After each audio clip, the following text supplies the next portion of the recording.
Hey everyone, different kind of video today. I didn't think I was going to be talking about Assassin's Creed um, because I haven't played the games. However, there's something about the saga of the epilogue boosters and now the Beyond boosters I just can't seem to let go of. So I'm going to discuss the upcoming structure of the Beyond booster and how we've seen something similar in Magic's past. I'm going to compare and contrast Assassin's Creed with a couple of products from Magic's history that are oddly similar. And we're going to try to discern what Wizards might be doing differently this time to try to avoid a repeat of those disasters. This is the structure of the Beyond booster.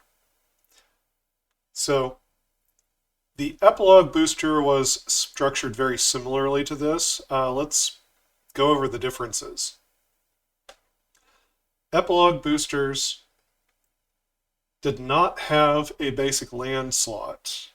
So this non-foil land or scene card, and the scene card can be a rare or mythic rare, as it says at the blue star down here. That's something that the Epilogue booster did not have. So this slot means that there can be 4 rares or mythics in a Beyond booster compared to an Epilogue. There were also only 2 guaranteed uncommons in an Epilogue booster. We've got 3 guaranteed uncommons in the Beyond booster. So those 2 slots make up the extra 2 cards. Otherwise, it's very similar to an Epilogue booster. Epilogues had the non-foil rare or mythic, the traditional foil wildcard slot, and the booster fun wildcard slot. Along with the slot number 8 token/add card. My face might be covering that up over here. March of the Machine Aftermath was a failure. I talked about that in a different video. I'll leave a link in the description. So much of a failure that they opted to cancel the Epilogue booster product for Outlaws of Thunder Junction, which is going to be called the Big Score, and instead those cards are being randomly inserted along with the list cards. But they're moving forward with this one. I think the reason why is because this is a 100-card set. And it's 80 unique cards and 20 reprints. Now, this very small set size means that it's not going to perform well if you create like a 15-card draft booster. And it's even too small, really, for a set booster. And they've gotten rid of the set boosters at this point. So since Epilogue boosters failed spectacularly with Aftermath, and that may have been more to do with the product itself and the high number of repeat uncommons rather than the actual booster. But they went out of their way to change the name of it, add 2 additional cards, and see if they can get this one to work. And now this product reminds me a great deal of something else from Magic's past. One of the sets I'm talking about is Fallen Empires. Now, you might be asking yourself, what does Fallen Empires have to do with Assassin's Creed? Well, as it turns out, quite a bit when we're talking about the Beyond booster. Fallen Empires was a set that had 102 mechanically unique cards, which makes it almost identical in size to Assassin's Creed. Furthermore, the booster packs of Fallen Empires were 8 cards apiece. Now, this hefty box right here had 60 of those 8 card packs in it. That adds up to 480 total cards in the box. Now, the Assassin's Creed boxes are only going to have 24 packs per box. And this might be an improvement over Fallen Empires. When you have a small set like this, if you bought a whole box, you'll get a lot of repeats. You're going to see, the most common cards of the set over and over again, when there's only 102 mechanically unique cards in the set. So reducing the size of the box to where you're only getting 24 booster packs instead of 60 is probably wise.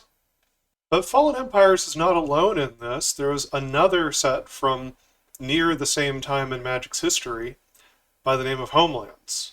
You may have heard of it. Fallen Empires and Homelands have a reputation for being terrible sets. Fallen Empires was maybe a little bit mechanically weak and was overprinted. Homelands was by far the mechanically weaker of the two sets, and also had a substantial print run. Homelands is a set with 115 mechanically unique cards, also putting it in the same ballpark as Fallen Empires and Assassin's Creed. Like Fallen Empires, it had 8-card booster packs and was sold in a box with 60 boosters. So again, that 480 total cards in the box puts it close to the size of like Murders at Karlov Manor. I believe the play booster box of that has 504 total cards in it. But being a small set, where you're going to keep seeing the same cards over and over again, it's probably not a great box opening experience for Fallen Empires and Homelands. So again, the smaller box size of Assassin's Creed is probably a wise choice on the part of Wizards of the Coast. This is a side note, but I imagine the technology has improved a lot for the booster packaging since the time of Homelands. You see this enormous amount of extra material at the top and bottom of the booster pack where the crimping takes place. I would bet money that a Homelands booster pack or Fallen Empires is longer and heavier than a pack of, Assassin's Creed Beyond booster. And that's not because they have a different number of cards. The token card, right, the token art card in the Beyond booster actually makes it the same number of pieces of cardboard on the inside of the booster pack. But the packaging on Homelands and Fallen Empires, I imagine, is just longer and heavier and tougher to open than the Beyond boosters are going to be. So now you're thinking, okay, so it's close to the same size as the old sets that had booster products that were about the same size. But that's where the similarities end, right? Wrong. So this is from the Fallen Empires wiki article. Each common card of C4 rarity had 4 pieces of art, each with a different flavor text. And the common cards of C3 rarity had 3 pieces of art, also with different flavor text. Which meant that if they had collector numbers back then, there would have been 187 cards in Fallen Empires, even though there's only 102 that are mechanically unique. And this means that Fallen Empires effectively had booster fun going on. They didn't call it booster fun at the time, but they were experimenting with alternate versions of the cards. Now, oddly enough, at this time they were doing it with the commons rather than the rares. They didn't call them rares at the time. They were the cards that showed up once on the uncommon sheet, but they were effectively the rares of the time. But rather than choose to make alternate versions of the rare art, they instead did all of this, booster fun treatment, whatever you want to call it, at the common level, which is a little bit fascinating. They hyped up the commons of the set, maybe to make them more interesting to open in repeat packs, so you don't keep seeing the same, card over and over and over again like we did in the epilogue boosters. Homelands was not to be left out in this conversation either. It didn't have as many alternate treatments as Fallen Empires did, but each of the C4 commons of Homelands has 2 versions of art by the same artist. And as I recall, generally alternate flavor text as well. Most cards back then had flavor text because there weren't as many rules text words on the cards. They had room for flavor text. Anyway, so even Homelands had this booster fun, whatever you want to call it, going on with its common cards at the time. So these 2 old sets of Magic that are around the same size as the Assassin's Creed release, right? About the same number of mechanically unique cards, about the same number of cards in the booster packs, different rarity distribution. In a booster of Fallen Empires or Homelands, you got 2 cards from the uncommon sheet. I don't know if that means you could get 2 rares, like the ones that showed up once each on the uncommon sheet. Maybe you could. Maybe that also means that sometimes you didn't get a rare in a Fallen Empires or Homelands pack. I'm not exactly sure what that pack distribution is. But you certainly could not get 3 or 4 rares in Fallen Empires or Homelands unless there was a printer error, or if they were packed wrong into the booster pack, which is possible. There were some noteworthy errors around that time. There were Fallen Empires cards that had the backs of a different card game on them. Those are very collectible now. But yeah, so modern Magic has placed greater emphasis on opening up the rares from the new set and hyping those up and giving them all kinds of fun treatments and things. And Homelands and Fallen Empires placed special emphasis on the commons. It may have been that they just had more room on the printer sheet for the commons at the time, and it made more sense to do alternate arts at the commons. Maybe there were other reasons they chose to do it that way. Maybe they thought it would be too confusing for players if cards that only showed up every once in a while, like a rare, had too many alternate arts. So they wanted to keep it to the commons so people would be more familiar with them. I don't know for sure. So, will Assassin's Creed suffer the same fate as Fallen Empires and Homelands? It is a small set that is around the same size as those 2 past expansions of Magic. The booster packs are around the same size as the booster packs of Fallen Empires and Homelands. If you just are counting the cardboard with the token card, then, they've got 8 pieces of cardboard inside of them, just like those old boosters. Will the smaller box make this more exciting? Will the increased power level of the cards make it more exciting? Will the increased number of rares and mythics sell the product? Will the source material and subject matter of Assassin's Creed make this more popular than Fallen Empires and Homelands?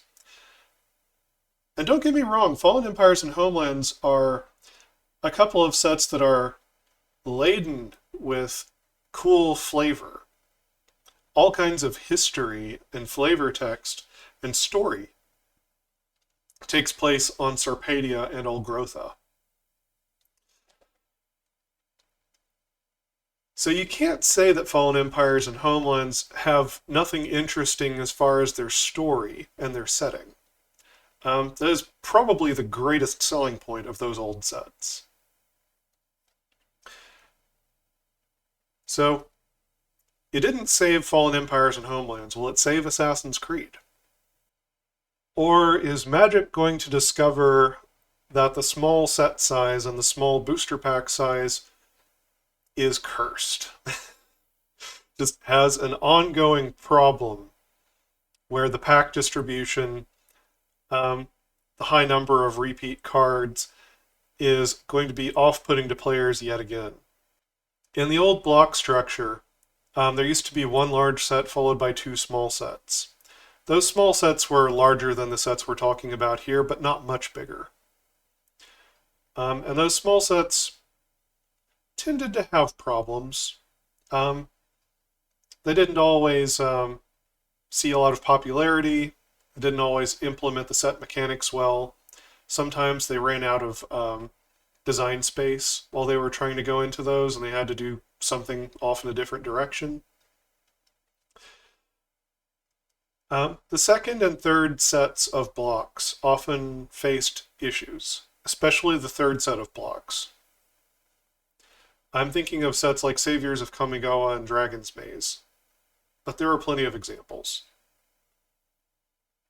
Those are also small sets that suffered a bit. I'm finding myself curious now about this product, even though I know nothing really about the game and its setting. What do you think? Is this different enough from Fallen Empires and Homelands that we shouldn't be having them in the same conversation? Or do you think there's something there? A common thread where we need to watch and see if Wizards of the Coast has learned from their past failures or whether history is about to repeat itself. Sound off in the comments. And you can also like and subscribe. You can check out my other videos, helps out the channel a lot. And until next time, never stop honing your critical thinking and empathy.